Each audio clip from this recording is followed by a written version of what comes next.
Hello and welcome to the Awaken Feminine podcast. I'm your host, Kaki Lee, a mindset coach and healer who's on a mission to share the love and wisdom of inspiring women from around the world who have gone through adversity and turned their pain into purpose. Today, I'm excited to be interviewing certified coach Daiana Averbuj, who specializes in helping mums boost their strength and confidence to raise their kids. And she's also one of the amazing women in the Women's Coach Mastermind that I'm in. I know this is her first English interview, so I'm honored to be her first. And I know she has so much love and wisdom to share with us today. Do I have you there, Daiana? Hello, Kaki. Hello, beautiful. Thank you so much for joining me on the Awaken Feminine podcast. Before we get started, can you tell us a little bit more about you, what you do, and where you're joining me from? Yes, sure. I'm in Sitges in Barcelona. I'm originally from Argentina, but I've been living in Barcelona for 12 years. And I'm a life coach. I'm specialized in working with moms who have kids with kind of special needs, but very general special needs. I mean, I have a son with a condition, but I think all moms have kids who are special in some way. We as moms, we worry about whatever.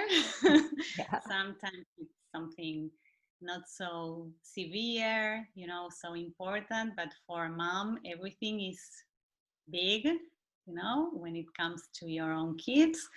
So this is what I do. And I've been working as a coach for about 4 years.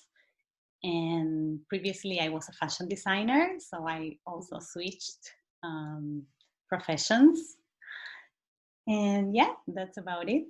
Yeah. Wow. Fashion designer to coach is quite a big switch as well. Huge. Yeah, Yes. definitely. So, all right, let's dive in. So, Dana, can you share with us your journey from, being a fashion designer and then to becoming a coach? What was the journey like from, going from fashion design to coaching? Yeah. Well, it's a long story. I've been a fashion designer for a long time, quite successful. Like I worked for very big companies, and I also was an entrepreneur. I was always like creating products and brands, and I really loved it for a very long time of my life. And when I moved to Barcelona, um, we decided we wanted to become parents, and I went to New York to work for a few months, and I fell in love with a girl. And I said, okay, this is the time to be a mom.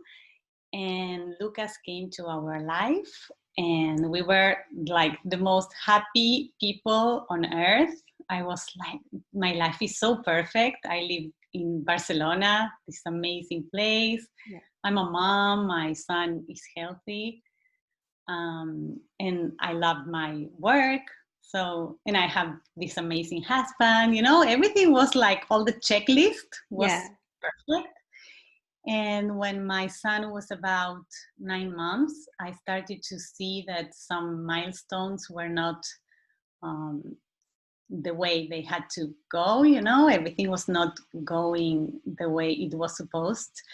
And I started to go to doctors and tell them that something was wrong. Yeah. And what usually happens is like nobody pays attention to you. And actually, my son was always smiling. He's gorgeous. He has these amazing green eyes, and everyone was like, he will keep doing, every kid has his own pace, so be patient. No, they treat you like a crazy mom that Yeah. is like super worried or whatever. And I knew deep down that something was wrong, and I kept, going to doctors, and at some point I started crying in every in every place, like, I need you to pay attention to me. And Yeah. one doctor saw my son, and he asked someone else to come in, and they decided to do all the testing. And in my imagination, there was something wrong, but not very serious. Some vitamins, something that could be fixed. And my husband went to get like the results because I was busy at work and I thought it was not very important. And we got the diagnosis of my son, and I was at work and I started Googling like the label. And that completely changed my life. Like I speak about my life like before and after. And my son has Angelman syndrome, which is like a very complicated condition because there's so many things that don't work the way they are supposed to. So from that moment, my life completely changed, and like I transformed myself completely. And I think that was like the moment. And from there, of course, you start doing your grief, that it's time. And when I was looking for support for myself, I found a coach because someone told me I've been doing everything, like meditation, like going to see this spiritual guide and psychologist, everything, but nothing helped me, nothing. So they told me to go to see a coach, and she was like really honest, and she told me that she could not help me because I needed to heal first, and then we could work together. So I was like, oh my God, I really needed coaching, because I started reading about what it is, and I thought, this is what I need. I need someone to help me make decisions, move forward, change my mindset. All the things that the coach does was exactly what I was looking for.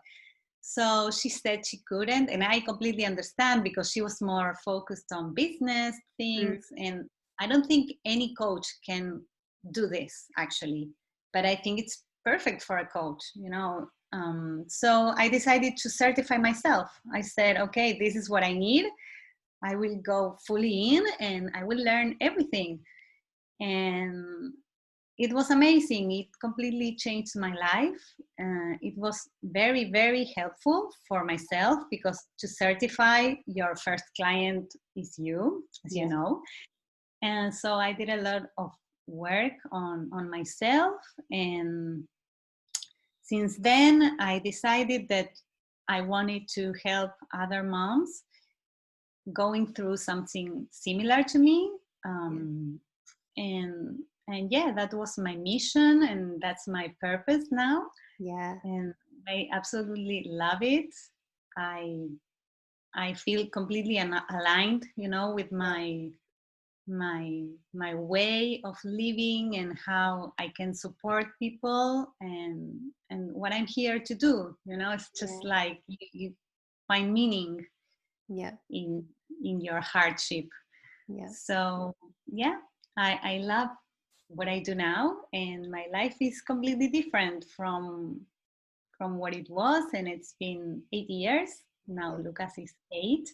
I had another son that it's Adam. He's 3, and yeah, I'm a completely different person. That's what I can do. I love that. Wow, what an inspiring story. And I just love that.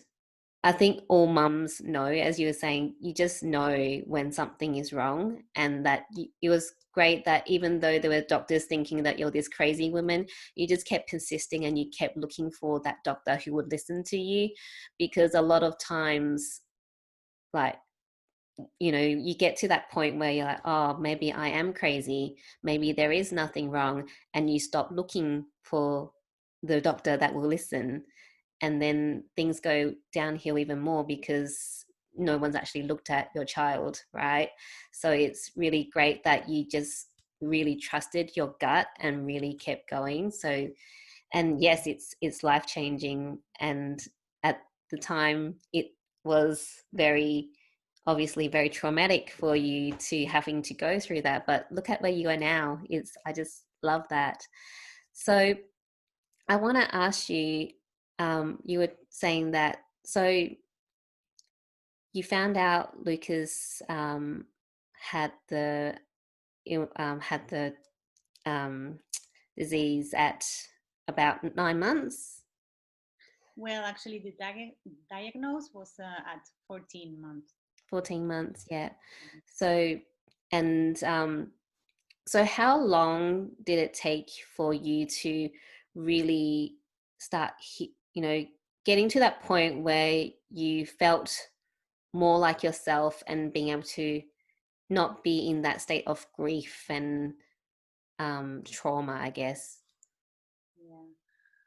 Well, that's a hard question. I think nobody asked me that before, but it took a long time. I mean, it's a process, Yeah, because it's just sometimes you are fine and you discovered something in you, and that makes you go back a little bit, and then you can, go further. But it's kind of such a big lesson, you mm, are going through a journey that you keep learning every day about yourself, about life, and about other people, because you start behaving differently and you start seeing the world in a different way.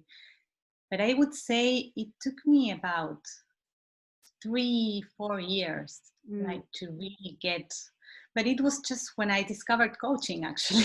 yeah, That I started to get a lot better, uh, to feel good again, because you still grieve, in some yeah, way. I still find it hard, it's never easy, because you never like what's going on for your son. mm, But I started feeling like I was on a mission, yeah, that I had a purpose, first to help my son yeah, to achieve the best he can and to be happy. yeah, And when I started to release control yeah, of what I could do and what I couldn't, this yes, is some basic, all coaches go through this. And when you learn that there's so much that it's out of your control, it's such a relief. And I think you can start living, mm, actually, because the other way is so harmful. It's like you get worse, worse, worse, because it's exhausting, because yeah, you can't. I yeah, mean, there's nothing I can do for him. His condition is going to be for lifetime. It's not a disease, that he can get cured. yeah, It's just something that it's going to live with him forever. Yeah, maybe if we are very, very lucky, science will have mm, something. But if not, I mean, I have to be happy with whatever, life brought to yeah, me. Now I can see it in a completely different way. And he's such a good teacher. He taught me so much about being present and being able to listen. No, I think I'm sorry, but I'm a very good coach, but because of him, because he cannot talk, he's mm, not nonverbal and he mm, cannot make signs, so I have to guess what he needs. yeah, And in this guessing, I have to be so present mm, and so open and so um, and pay so much attention to his body language and how he behaves, and I have to be like a psychic. yeah, And this gift that I have because of him, I can use it with my clients, yes, because I can know what they think or what they feel before they even talk.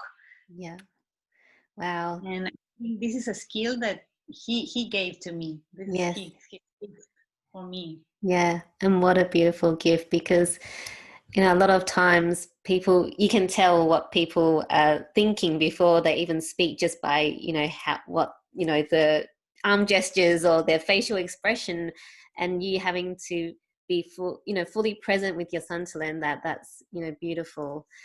I want to ask you, was that when you decided you want to do coaching, so when the coach that you went to told you, sorry, I can't help you, was there like a particular thing? Was there like a spiritual awakening or aha moment which you went, I'm just going to do this myself? Like, what was that, what was that particular trigger that went, well, if you can't help me, I'm going to do it? Like, what was that that made you go and do it? Actually, I was desperate for help. Mm. Really, I really needed someone to help me because I felt so lonely.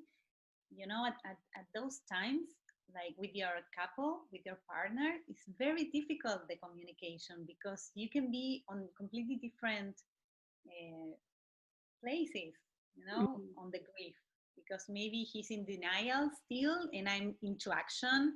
Yeah. So it's very, very hard. And also, you need to make so many decisions because your life is completely different from one day to the next. So I had to decide, I will keep my job. I was traveling to China every 3 months, traveling to London every month. Like, my life was very, very active, and in terms of work, and I loved it. But every time I traveled to China, I got so sick, like really sick. Mm. And it was because I carried all this worrying because I was not for my son, and all this guilt because I didn't know how to process anything. So I thought, okay, I really need help. I need someone to support me. And what I found was not helpful. Like, therapy was not what I needed, because I needed to make decisions like now, at that Mm. moment. Yeah. And therapy is long term. And I needed to be fine for my son now. Yeah. Because if I was depressed or sad or scared, who is going to help him? Mm. Because I needed to be for him 100%, like more than before. Yeah. I also needed to make decisions. I needed to keep my partner with me, because on those situations also, it's very hard. Everything is difficult. Yeah. Family is not able to help because they are also mourning. Mm. It's difficult for them also. Yeah. So I I read what was a coach, and I thought, this is what I need exactly. And she's my friend now, actually, this coach. Mm. We became friends, and I love her. And I think I value that she was so honest, because when you are in those very vulnerable situations, people take a lot of advantage. Yeah. I also suffered that, because everyone is going to say yes and take your money, and maybe they are not able to help you. Yeah. And she was honest, at Yeah. least. And also, I know that not anyone can help this type of moms. Yeah. I know this because I work as a coach for this kind of moms, and sometimes they're a mess, Mm. you know. And when I see someone like that, I've been there already, and Yeah. I know there's a way out. Yeah. So I'm not scared of someone feeling sad or crying. I'm not scared. Yeah. I can talk to any mom. Yeah. Even when they are just diagnosed, I have some clients that come to me just diagnosed, that it's like the worst moment. Yeah. And I know they need help. They need to make decisions. They need to find the right support, the right doctors, the right information. I know. So I can help. And Yeah. I understand that maybe a lot of coaches, if they are not specialized or they haven't been through something like that, it's very difficult also. Yeah. So I thought, nobody's doing this. I have to do it. Yeah. And I love that because I worked at a children's hospital, so I used to come obviously in the pharmacy. I will speak to a lot of the mums where their kids have long-term diseases and or they've just been diagnosed and they are, a mess because it's a hard thing to take that, your beautiful child has a disease and now you have to help them and make do and the whole family dynamics change because of it. And I remember this one particular mum who just came to the window and she just needed someone to listen to her, and that's all she needed, right? She didn't she didn't want you to tell her what to do. She just wanted to just offload. And I was just like, okay, yep, just just go for it. And that's all she needed. And she just, funnily enough, I met, that was when I first started the hospital. And about 10 years later, she was a member in the hospital consumer group, and she still remembered me. So it's just like being there for someone is just so important. Oh, I'm getting a bit emotional from it. Yeah, so beautiful. I love that. Yeah, because what you did is just so necessary at that moment. I Yeah, want you to cry, but I mean, it's so lonely. It's so lonely because I think it's one of the worst things that someone can go through, because you're very sad, but at the same time, you have to be your 100% for your son. yeah, You cannot like go to your bed, eat ice cream, and watch stupid TV shows for a while until you get better. You yeah, can't. yeah, And that's exhausting for a mom, you know. It's just, it's very, very hard to go through all that without support. And yeah, so if yeah, I thought if I found someone like me at that moment, mm, my journey would have been so much easier, so much easier, because being able to share with someone who completely understands where you're at and also can give you exactly what you need. Because, you know, for me to find the right resources, it was yeah, a long journey. I invested a lot of money on, you know, all kinds of coaching, therapies, whatever, meditation techniques, breathing techniques, and most of it didn't work for me. yeah, So I had to go like all the long way to now have the knowledge that I have to be able to share what what works, you yeah, know, and save all the time that you will spend trying to find out on your own. yeah, exactly.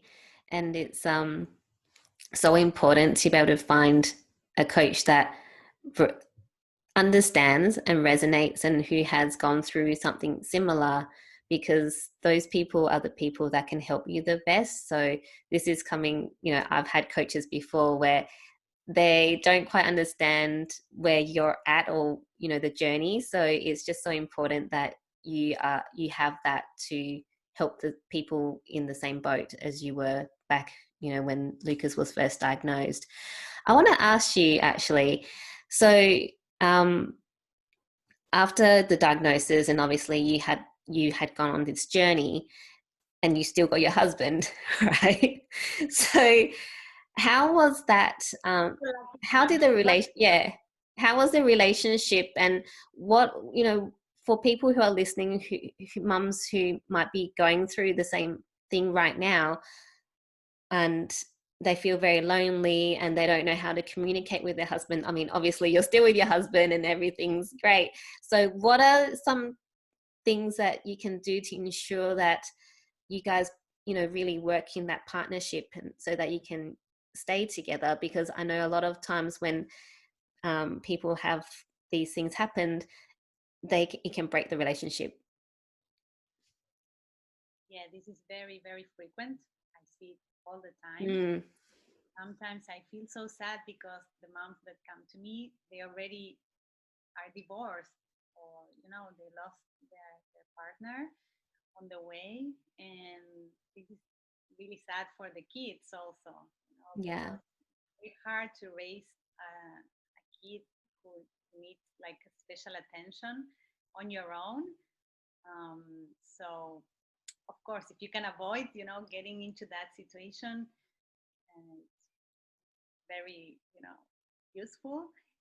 But I don't have a recipe. Actually, what I think that it's very important is to have a lot of respect for the other person, because what I was telling you, like, it's, in this journey, it's very usual to be on different paths. You know, like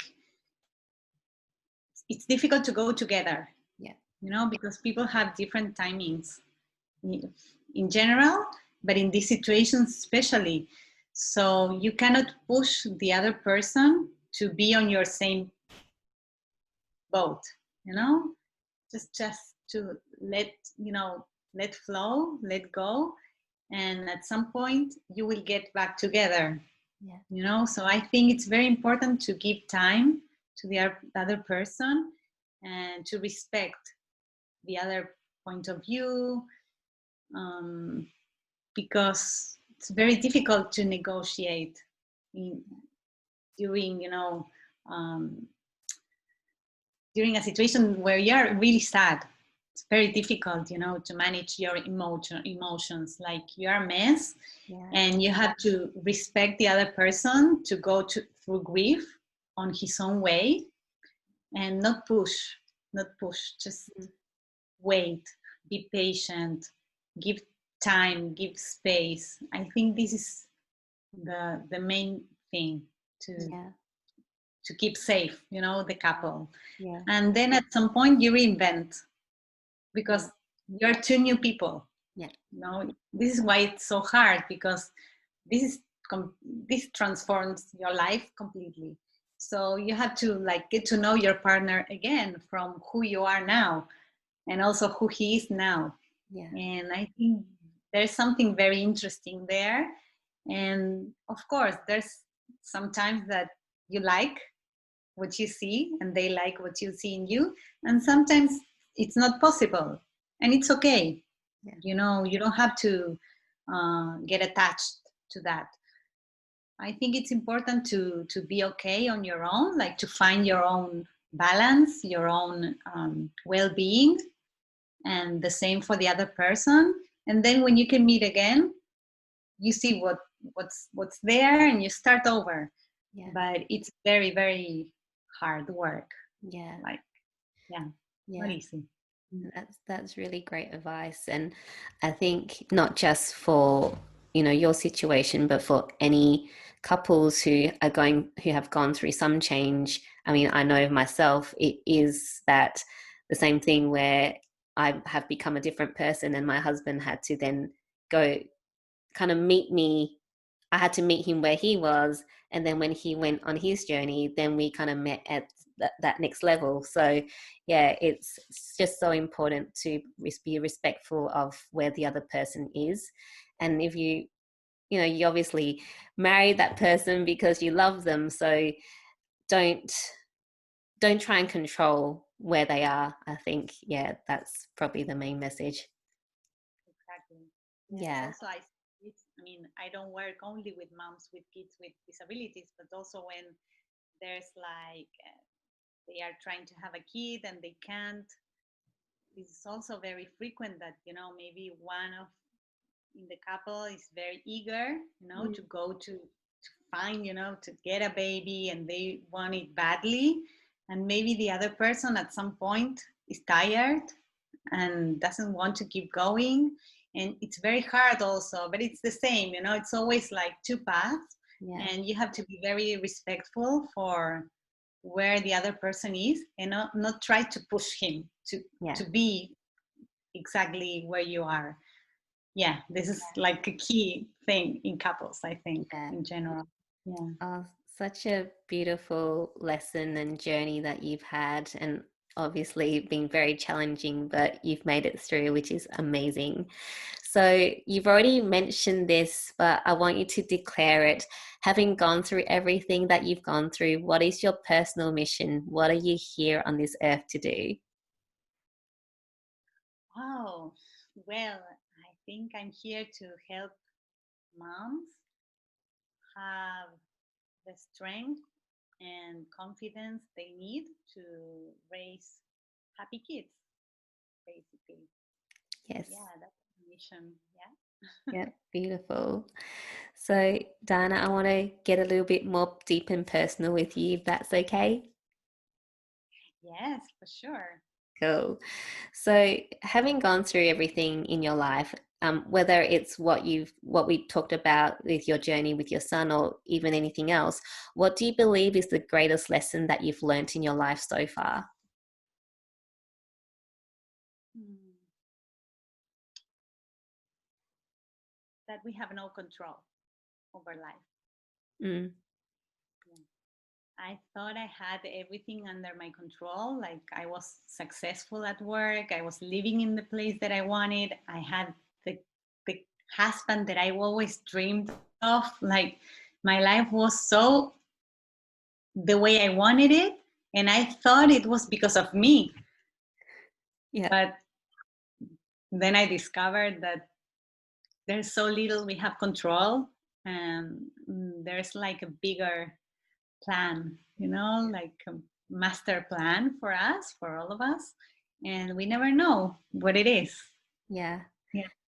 I love that. And letting go of control is so hard, especially for control freaks. I'm a recovering control freak. So I completely understand, I wanted to control everything. And now it's just like, okay, we'll just go with whatever. This is my destination, but I don't know, how the journey is going to be. I'll just go with the flow. I just know that that's where I want to be headed. Yes, I think it's to find the right balance, because you also have to put action into Yeah, getting your goals, achieving what you want in life. But I think it's just like act and then let go, yeah, and see what's going on, and what life wants for you. Because if you push, push, push, you will just get tired and it's not going to go the way you want. yeah, So yeah, it's hard to find the yeah, the right, middle. yeah. And the universe tells you, like, the universe will tell you if you're keeping pushing and it's not going anywhere. It's like, maybe I need to change my tactic because that's not working, right? I absolutely believe in that. Yeah. So just with everything that's happened, I know you became a coach to heal and go work through everything yourself. But were there some other tools or teachers that were really helpful in your healing process?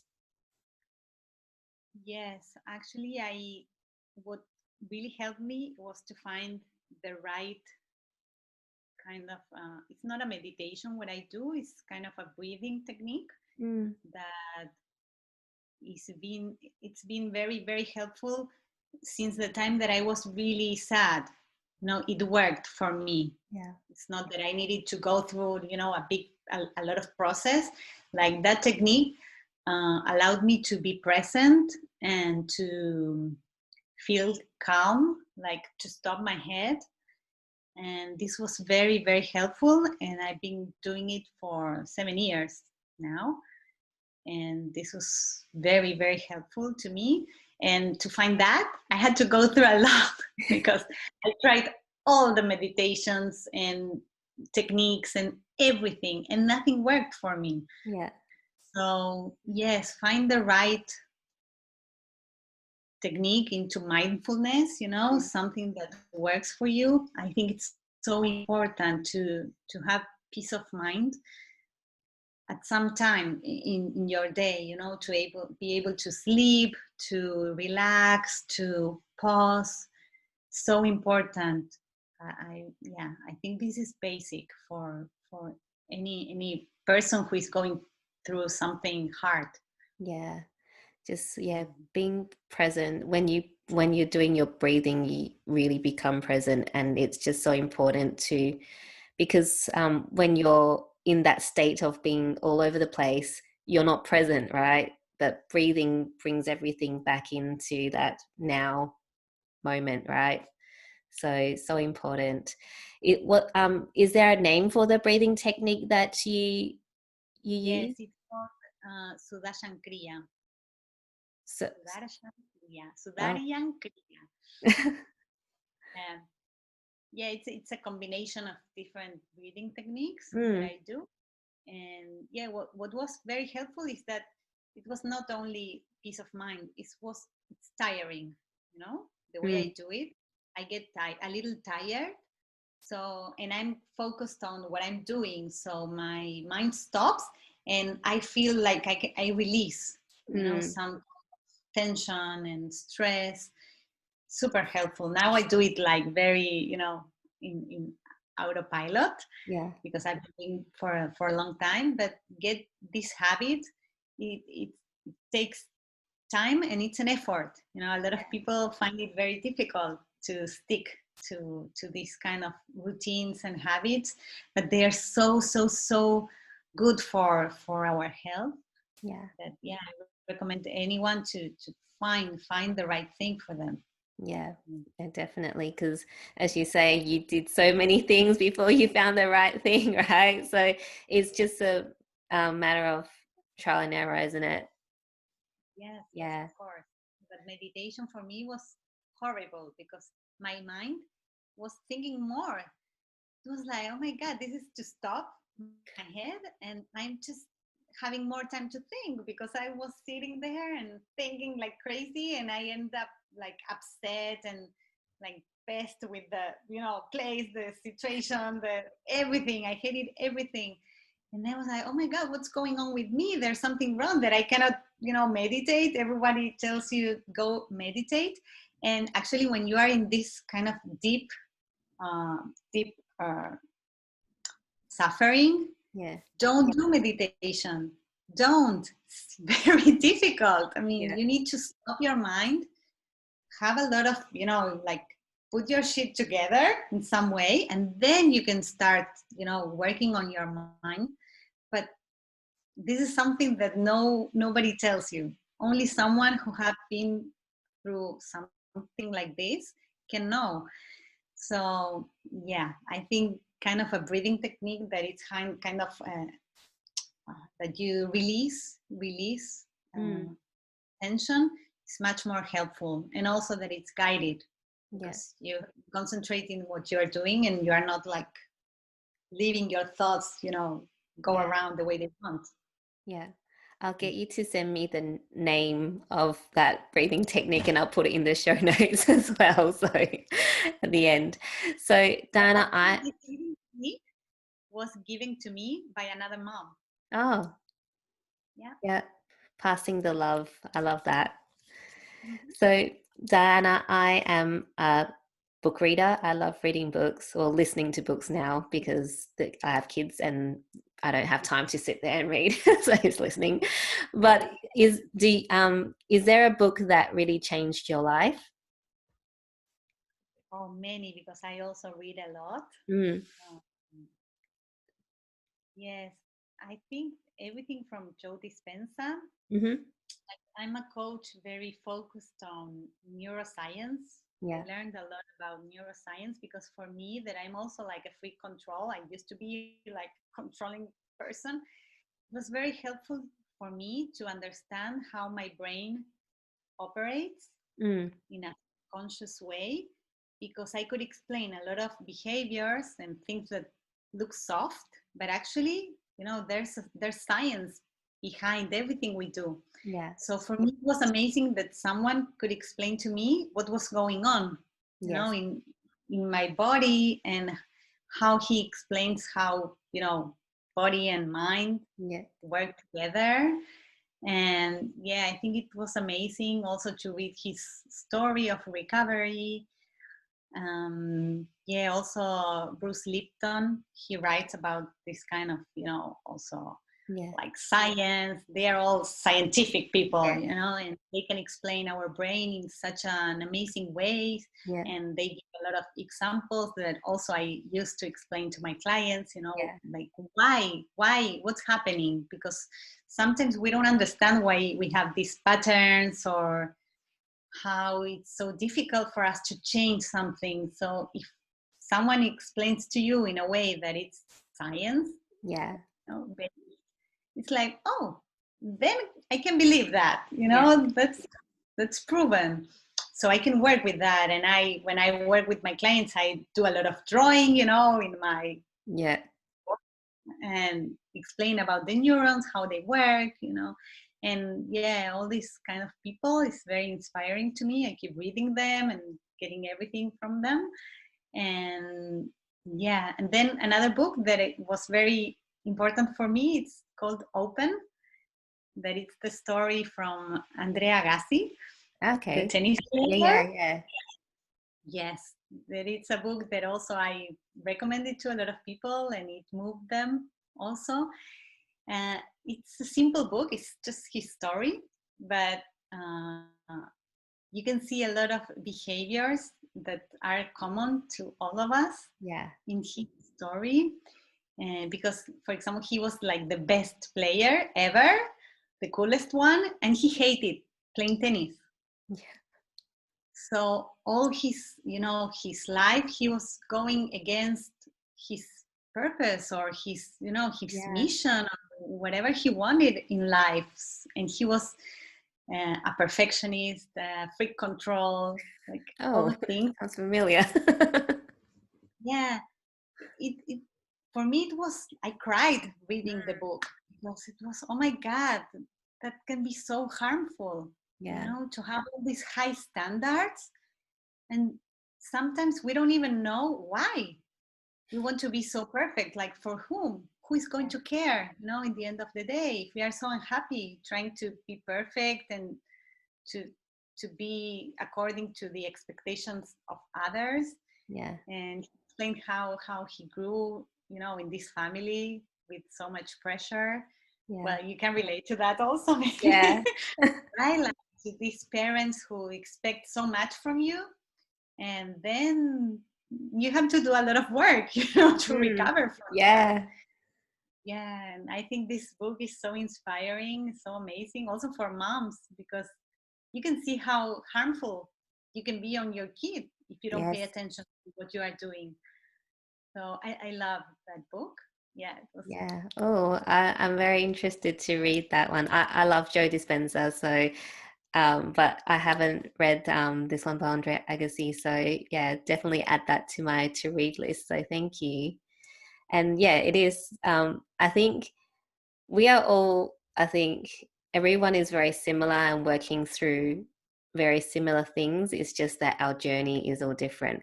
And the story, you were saying that, that book is just his story, but stories are how people learn and connect, right? That's the best way to teach and to grow and learn from. So yeah, definitely awesome recommendations. Thank you for that. So, Dana, at the moment, the world is a very different place to last year. So, there's a lot of people going through change and people starting their awakening journey. What advice or recommendation would you have for them if they've got any fear or any limiting beliefs are holding them back from really taking that first step to, changing their life to something that they've always wanted? Well, kind of the same, that it's completely out of your control, life. So if you feel passionate about something, go for it, because what you think you have, maybe it's going to be gone tomorrow. You don't know. We get attached to what we have because we feel safe there. But actually, maybe tomorrow it's gone. Yeah, So, yeah, the sooner the better. Like, just go and do what you love, and you will find so much more fulfillment. And life is short. Maybe you don't have that much time to do it later. yeah, Life is unpredictable. yeah, So every day counts, for me at least. yeah, Every day I try to make it meaningful. So yeah, if it's not meaningful to you, what's the point? yeah, yeah, Right? definitely. Yeah. Beautiful Just advice. do the first step, Yeah, just little by little. yeah, And after the first, there's another one and another one. And, yeah, start small. Sometimes we have these big dreams, and all the big dreams started with one first step. yes. So true. And it's that first step that is always the hardest to take. But once you take that first step, it means that you can take the second and the third and the fourth and then the thousandth step. And then if you look back, you're like, wow, you've come such a long way to where you were before you even started. So, yes, thank you for that. Beautiful advice. So, I want to ask you, if you could time travel and go back to a younger version of yourself, what advice would you give yourself? to find my values, my Yeah. real values. When I think everyone who is young, like this has to be taught in school. Like, we all need to know what our values are, because that's like the GPS of your life. Yes. And if you don't have that, your life is going to end where you don't want to. If I knew my values, probably I wouldn't have studied fashion design. Yeah. Sure, 100% sure. But I just didn't know. Nobody asked me, nobody made me think about it. But so important to get where you want. Otherwise, the journey is so long. Maybe you will get where you want, because actually now I am where I want. But my journey was like a big, like a big trip. And I could have saved so much time doing something that is much more aligned with my skills, my purpose, what I love doing. And I love fashion, but uh, I don't know, I just don't connect to that at all. It's just a job for me. Now I could find my passion and my job in the same thing. Yeah. And that's amazing. So I think if I knew my values, my life would have come out differently. Yeah.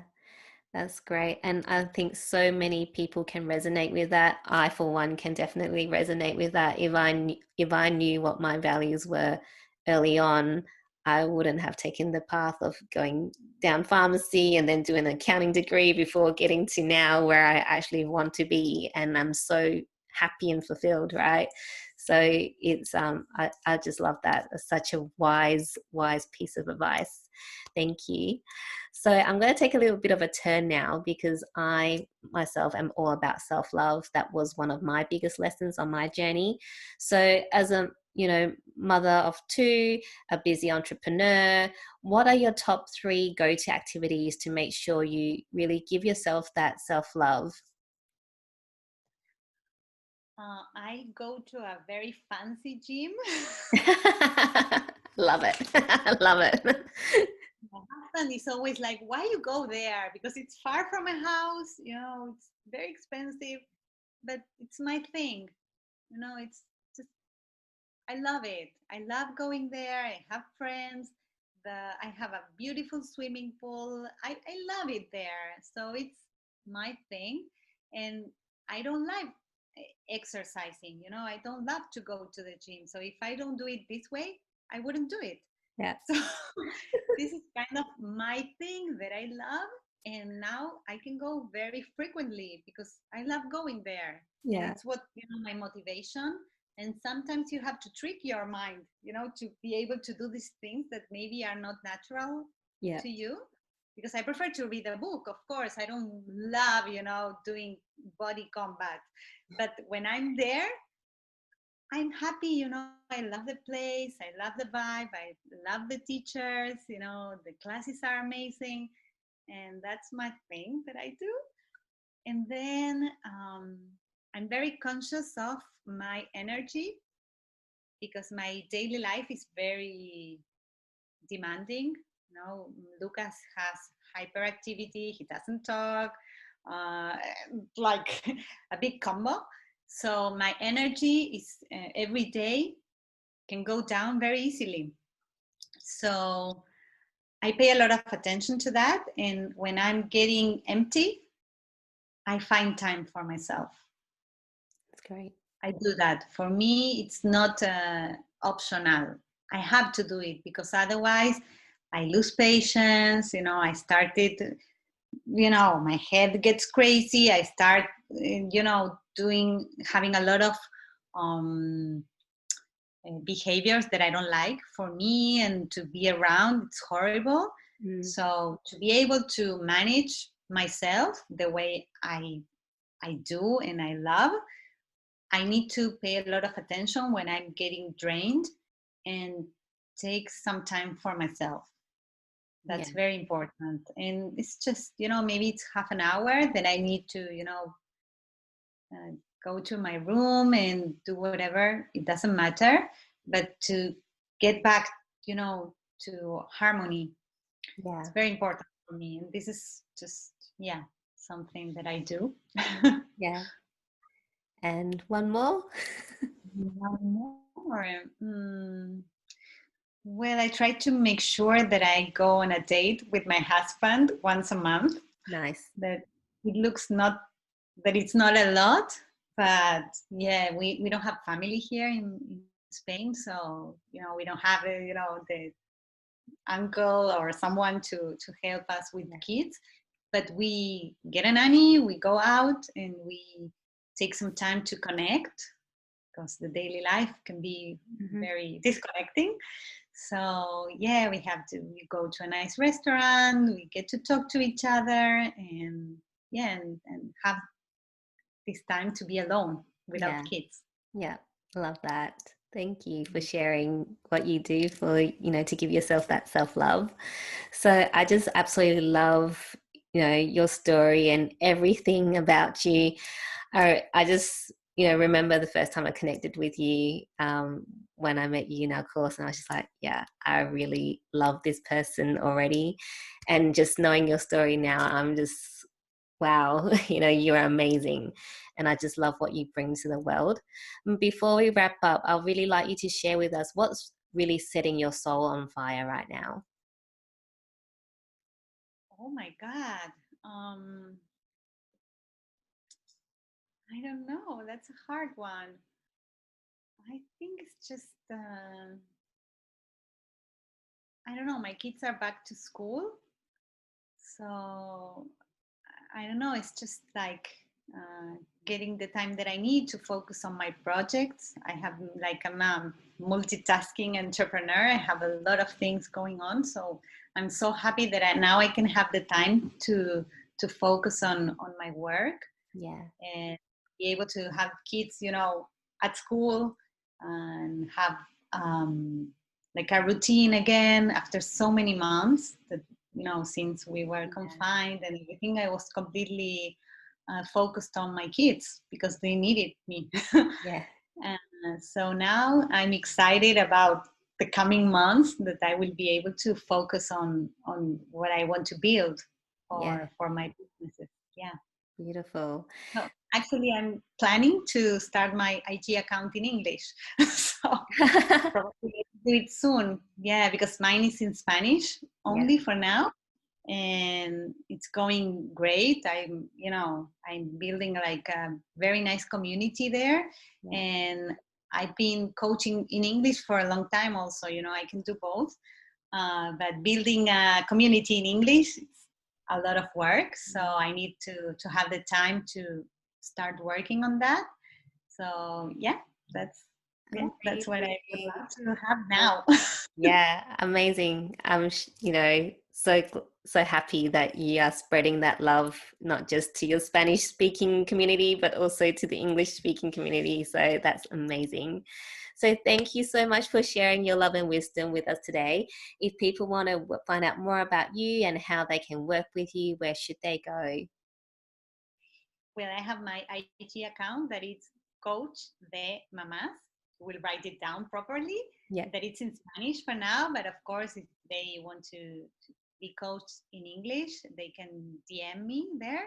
And I have a website that is coachdaianaaverbuj.com. And yeah, that's where they can find me. Awesome. And I found out today when I was checking out your Instagram that you can translate it to English on desktop. So it's okay. Yeah, but I want to do it in English. Yeah, yeah, yeah. But for people right now who just want to find you, yeah, Yeah, yeah, I don't know. I do a lot of videos and I love that, to share stories, that I do like yeah, some fun videos and I want to do it in English. It's just doing yeah, the same content in both yeah. languages. It'll be great. Because I watch your stuff in Spanish and I'm like, I really want to know what she says because it's just your energy is just so amazing, right? And I just really want to know what you're saying, but I don't. I try to make it fun, because usually, moms that come to me are in pain, Yeah, and I don't want to have an account that it's, hard, heavy. I Mm. want it to be fun. You know, we can laugh. We can be Yeah. sad and laugh. We Yes. can, you know, learn from our mistakes and laugh about, you know, what we are doing wrong, what we are struggling. It doesn't have to be so deep, you know, and I think it can be deep and fun Yeah, also, right? definitely. It's not mutually Like my goal, exclusive. and Yeah. yeah, I think people connect a lot with that. You know, Yeah. it's kind of refreshing, and yeah, and I also have fun doing Yeah. it. I know I can feel it through the screen. So thank you so much. I'll have all your details and any recommended resources available in the show notes so people can reach out to you. And until next time, I love you, I believe in you, and you are worth taking that first step to the life of your dreams.